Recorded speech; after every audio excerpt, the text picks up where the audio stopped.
Oh,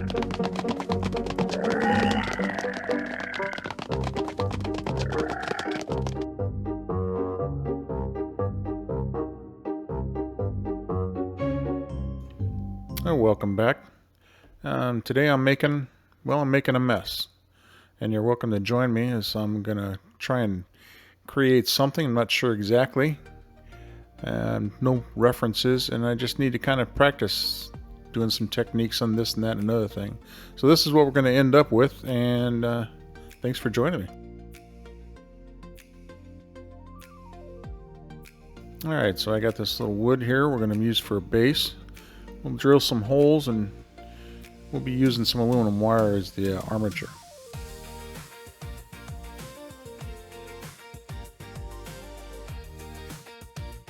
Alright, we're going to drill 2 holes, and then the armature will come up, and then the little jellyfish thing will be on top.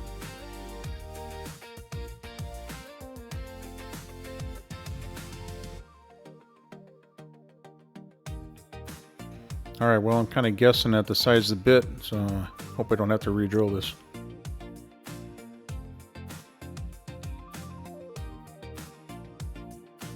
Alright, perfect.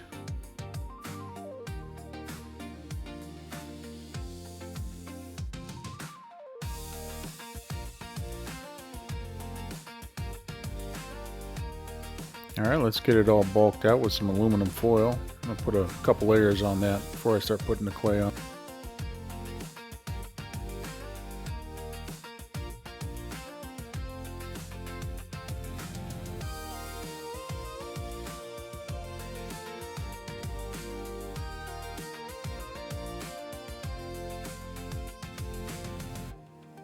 And we're going to be using Super Sculpty Living Doll. So we'll get this all cut out and roll it in my pasta roller.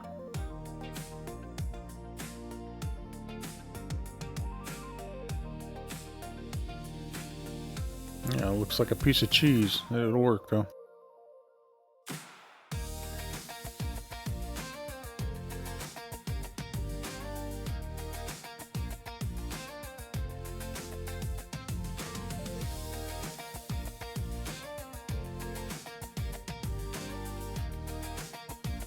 Alright, we got that all covered, and let's get it in the oven.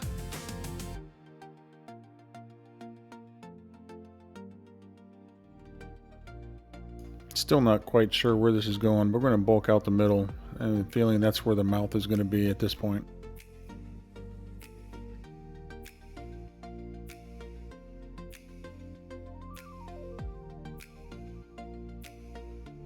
Alright, in order to balance it out, we had to add a little bit more clay over to the side, and then get that all smoothed out, and we'll throw that back in the oven. Alright, looking at all the deformities here, it's got quite a few dimples in it, so we're going to use some clay softener and throw some more clay in there, kind of level it all out.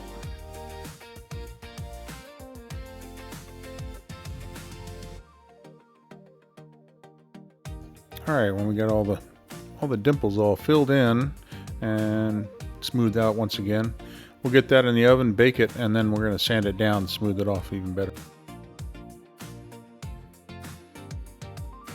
Alright, now that we got it all sanded, I haven't quite brushed off all the powder, so we're going to put some clay softener across the top, and then we'll smooth it out with my finger. We use that powder and everything to kind of fill in any deep gouges the sandpaper made.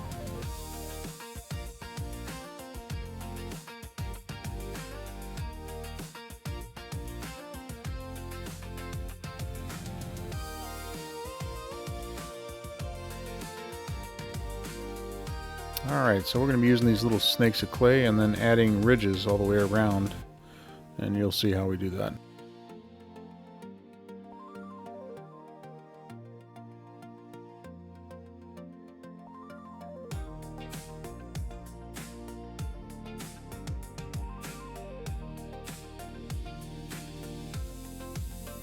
Alright, well this is just a weird biological critter. Nothing on this is going to be symmetrical, as you see.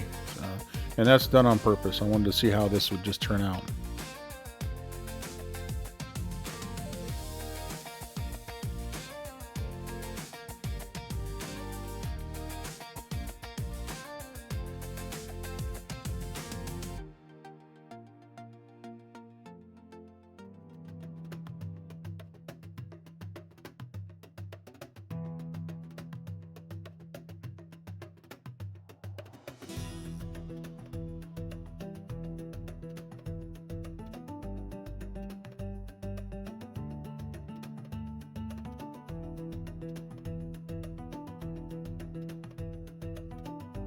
Alright, so now we're finishing up these little ridges, I guess. And then what we're doing is just little snakes of clay come down here. And then we're just kind of blending in the edges here. And we want to do this, keep doing this until all the tool marks come out and everything's really even. And then we'll use some clay softener and brush it off.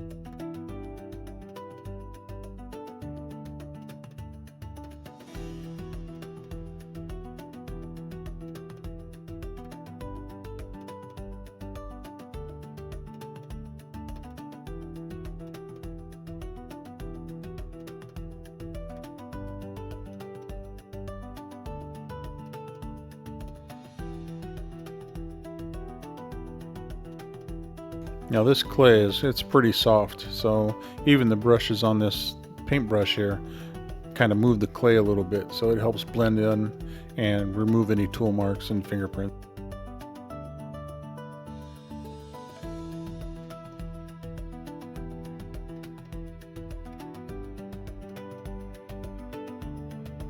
Alright, now we're going to start working on the mouth, and what I kind of went with was maybe like a beak from a squid or an octopus. So we're going to set up one side, I guess you would say the gums or the rim around it, where it's going to be, where the half of the beak's going to be. Then we'll work on the other side.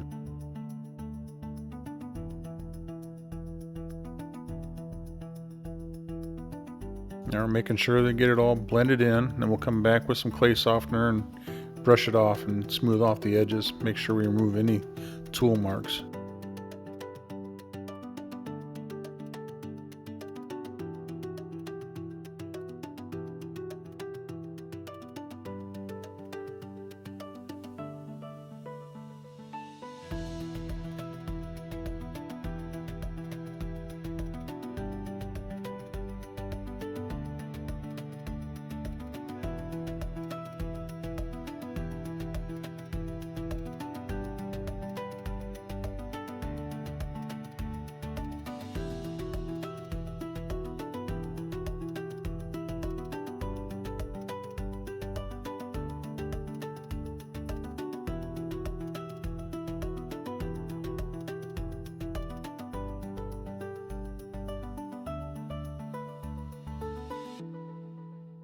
Alright, well, we got both sides of the gums done, and we'll start working on the beak.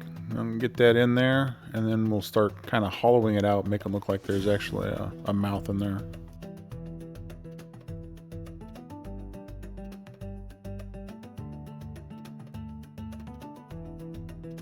So at this point I decided I'm going to put some tusks or some fangs that are hanging down, kind of protecting the mouth on the sides. So we're going to set those up where they're supposed to come out of.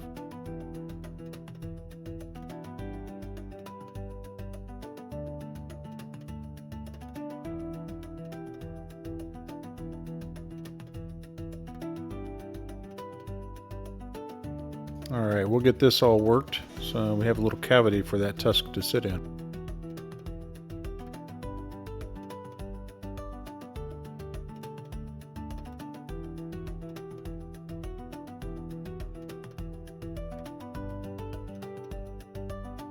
Alright, now we're going to be putting in little ridges, some little wrinkles, some folds, kind of make it look organic.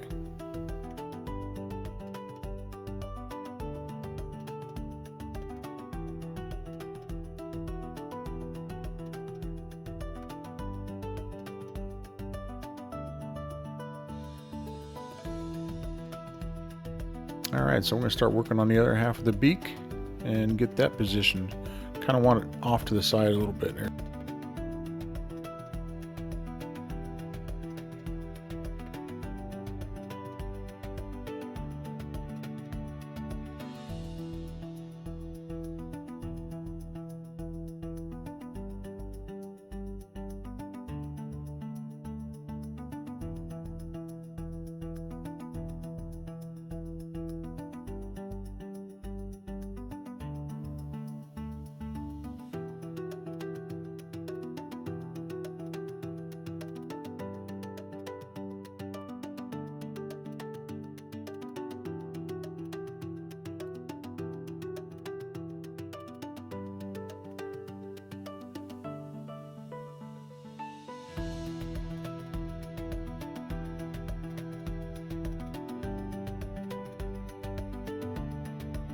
And then once we get that all figured out, and we'll put some clay softener along with some bacon bond, and we'll get it fit in there really nice.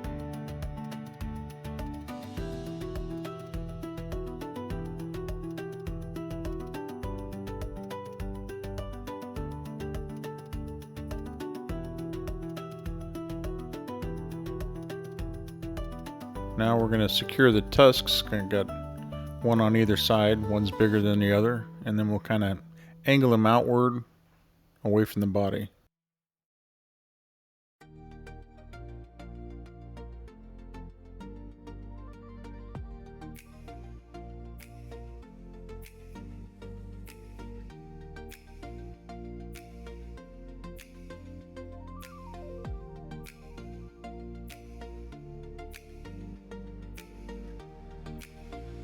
Well, that looks like it's about as good as it's going to get, so let's throw that in the oven.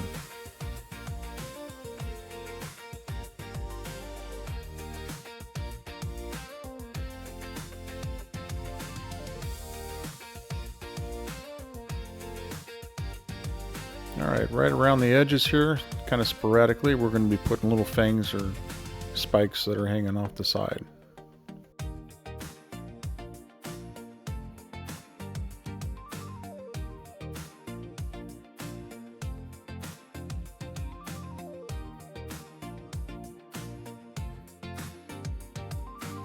Well, I think about the best way to do this is to pre-roll them, put them in the oven, bake them hard, and then kind of put the clay in and find places for them. Easier to work with, I think, that one.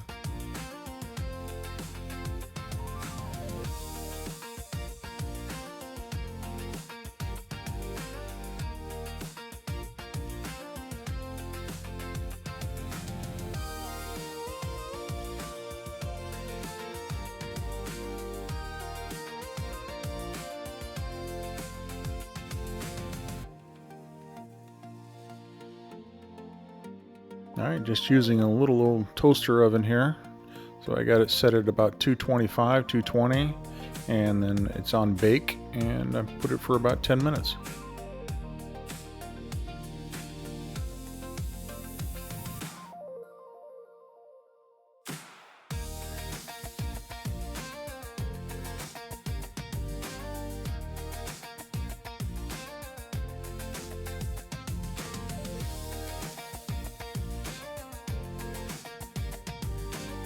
And now we'll prep a few spots with some clay softener.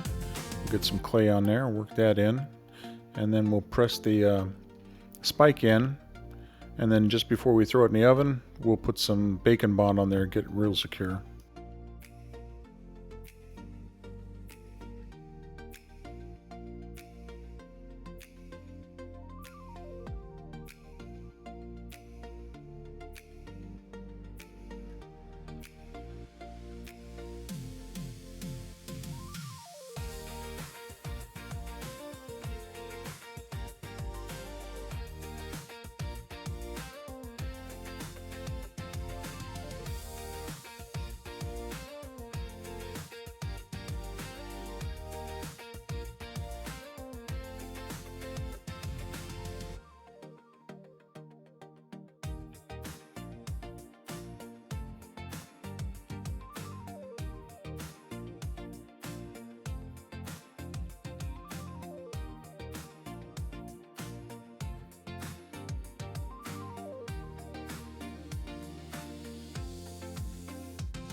Now we're going to be placing the eyes, and what I went with here was maybe like crab eyes, the kind of way they stick up, but in this way they're going to be hanging down.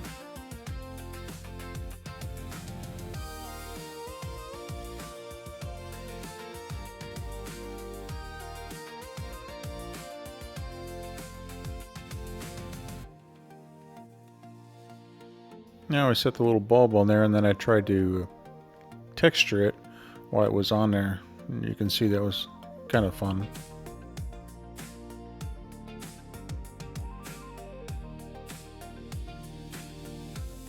Okay, lesson learned. So on this eye, we're going to hold it and texture it in my hand.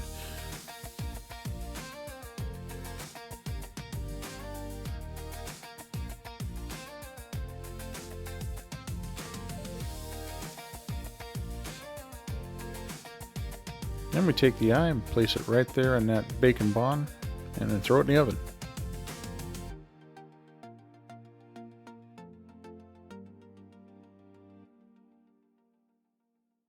And I decided we're going to go ahead and do the 2 tentacles coming down. Of course, that was already in the plans, but I haven't figured out what I wanted to do with for like the feet, or do I want claws on the end of this, or does it split out to 2 tentacles? And then at this point I was thinking I'm just going to have them come down and then kind of slither across the base, but that ended up not working out. So, and I lost some of the footage here, as you'll see.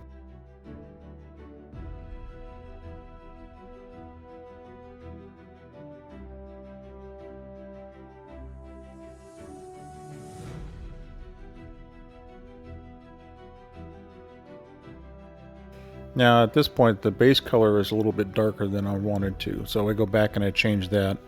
And we're going to do like all the tusks and fangs are going to be white, and then we'll be whitewashing those, kind of make them look aged.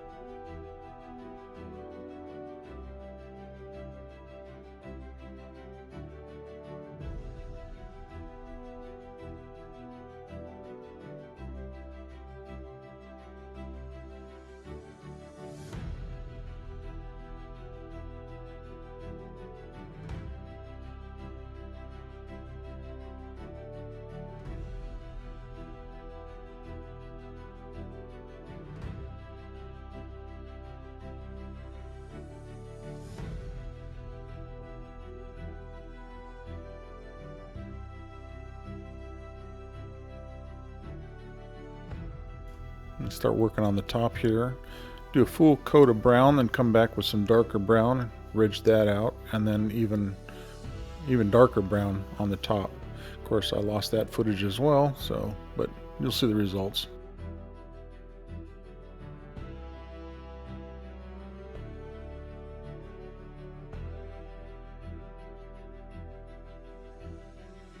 Alright, well, the dark top and the light bottom, we got to get that to blend in, so we're going to make kind of a sporadic edge, some dots of light working its way around. It turned out pretty good.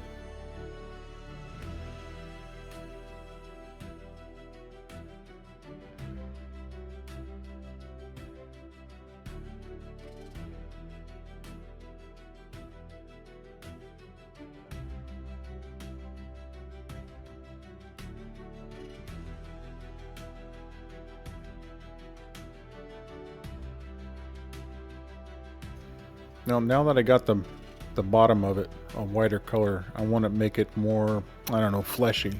So we're going to be adding some red.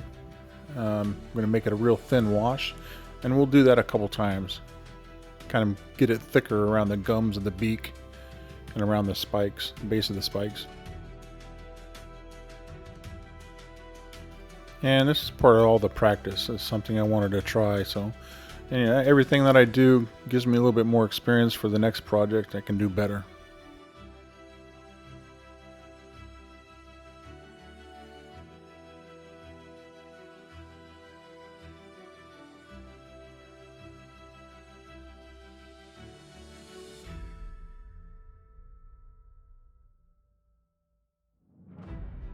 Alright, from here I put a varnish spray on it, both on top and underneath it. Give it a real glossy look, real wet look, and then we'll let you take a look at the final product.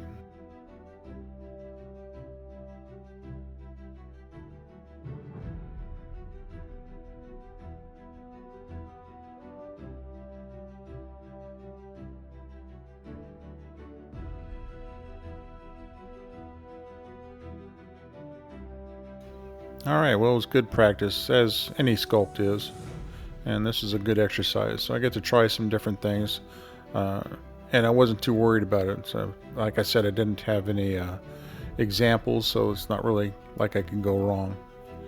But thanks for watching. We'll see you next time.